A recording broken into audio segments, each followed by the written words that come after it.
pera, marami. TV, at may pasimple pa ako ito. Sa'yo, sa'yo. Huwag mong sabihin sa iba. O ito, ganyan. Pabigay-bigay pa ng gano'n.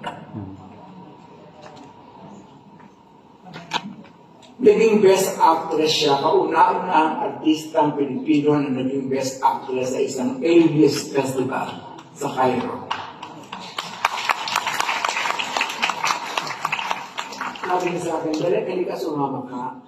Ay, may akong shooting, hindi ako makakapunta. Sayang naman, hindi mo makikita ang terno ko. Sabi niya. Yung nakalabas sa TV, sa news, nakita ko, maganda naman ang terno niya.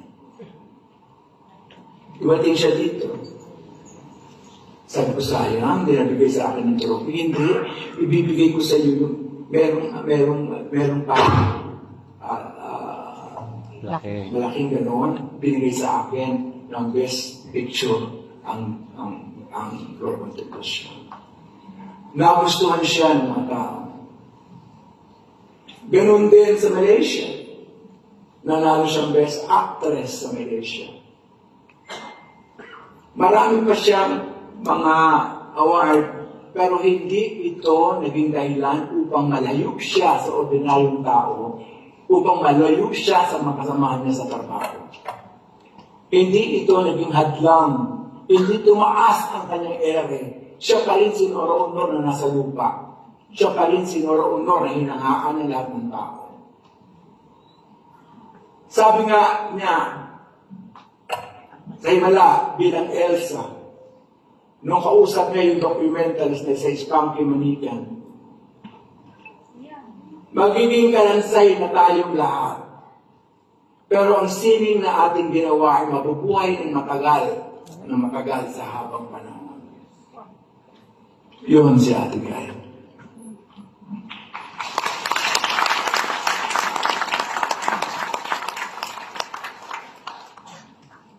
Napakahirap na magsabi ng mga bagay-bagay na hindi mo nasabi nung siya'y buhay pa.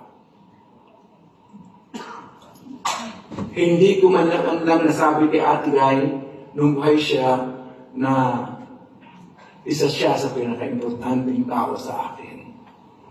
Dahil sa kanya, nabuo ang paniniwala ko na ang politika ay dapat talagang sumasanib, umuugnay, nakikinabang ng ordinaryong tao. Nabuo ang paniniwala ko na dapat isasabihin ang katotohanan dahil ang kanyang emosyon ay yun ang katotohanan ng kanyang nararamdaman. Ang katotohanan ay hindi dapat pagtakpan. Ang katotohanan ay dapat sabihin. Ang katotohanan ay dapat ipagtanggol. Yan ang sinasabi ni Nora Honor.